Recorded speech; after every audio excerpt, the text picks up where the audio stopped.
कशा प्रकारचं आयोजन महापरिनिर्वाण दिनानिमित्त करण्यात आलं नवी मुंबईतून काय करणार? आम्ही सालाबादप्रमाणे दादर चैत्यभूमी येथे डॉक्टर बाबासाहेब आंबेडकरांच्या महापरिनिर्वाण दिनानिमित्त आमचा भोजनदान इथून जात असतो. पहिला 7 डिसेंबरला जात होता, परंतु 10 वर्ष झाले आम्ही 5 डिसेंबरला घेऊन जातो.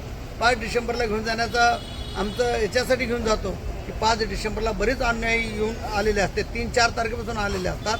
तर 5 तारखेला लोकांना आमचं जेवण चांगल्या प्रकारे लोक आमचं जेवण खातात. 6 डिसेंबरला बरेच लोक जेवण घेऊन येतात. कोण खात आहे, कोण सोडतं आहे, जाम गर्दी असते. त्या गर्दीमध्ये जेवण वाटणंसुद्धा बरोबर हे होतं आहे, त्रास होतो, तो त्रासदायक आहे. तर म्हणून आम्ही 5 डिसेंबरला संध्याकाळचं जेवण आम्ही नवी मुंबईच्या वतीने घेऊन जात असतो. कारण ग्राहक संघर्ष समिती जे आज आमच्या नवी मुंबई महानगरपालिकेचं इलेक्शन आलेलं आहे आणि या ठिकाणी एक OBC 2 जनरल महिला आणि 1 जनरल पुरुष आलेला आहे. तरी आम्ही सुद्धा आमच्या कोपरी गावाचे भूमिपुत्र नंदकुमार गोपीनाथ पाटील यांच्या वडिलांचा चांगल्या प्रकारे या कोपरी गावामध्ये किंवा तुर्भे विभागामध्ये चांगलं नाव आहे, म्हणून आम्ही त्यांना इच्छुक उमेदवारी त्यांनी दर्शवलेली आहे.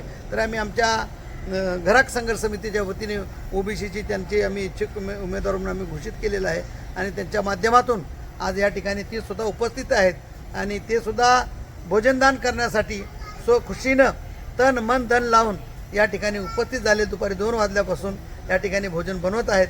तर अशीच व्यक्ती पाहिजे, कारण बाबासाहेब आंबेडकरांनी जो देशाला संविधान दिलेलं आहे आणि देशाच्यासाठी एवढं केलेलं आहे, देशासाठी नाही पूर्ण जगासाठी बाबासाहेबांनी केलेलं आहे. परंतु काही मनुवादी लोक डॉक्टर बाबासाहेब आंबेडकरांचं संविधान बदलण्याचं काम करतात.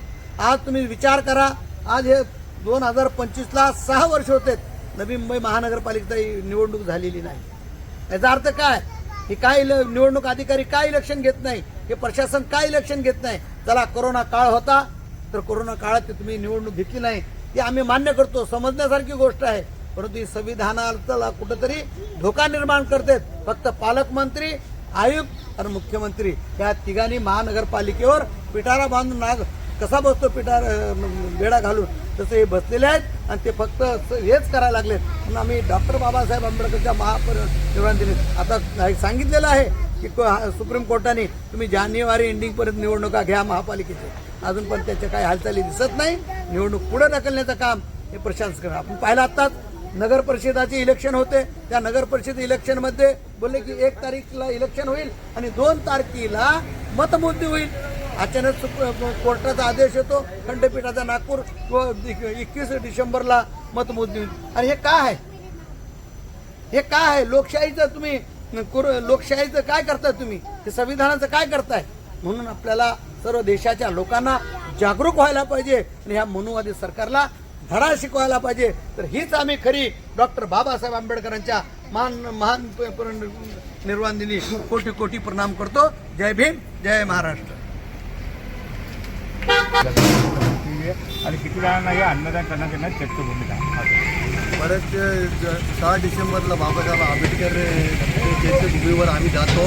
तर आम्ही ह्या वर्षी दरवर्षीप्रमाणे आम्ही 5 डिसेंबरलाच जाणार आणि सर्वांना ते अन्नदान देणार, त्याचा लाभ घेता येईल त्यासाठी आम्ही 5 डिसेंबरला चाललेलो आहोत आणि आम्ही जाऊन सर्वांना ते अन्नदान देणार आहोत, अन्न वाटप करणार आहोत. जे सर्व लोक आपले उपाशी आहेत, काय ताणे आहेत, त्यांना आम्ही भोजन देणार आहोत. तिथे जाऊन बाबासाहेब आंबेडकरांचा विजय असो. डॉक्टर बाबासाहेब आंबेडकरांचा डॉक्टर बाबासाहेब आंबेडकरांचा डॉक्टर बाबासाहेब आंबेडकरांचा जब तक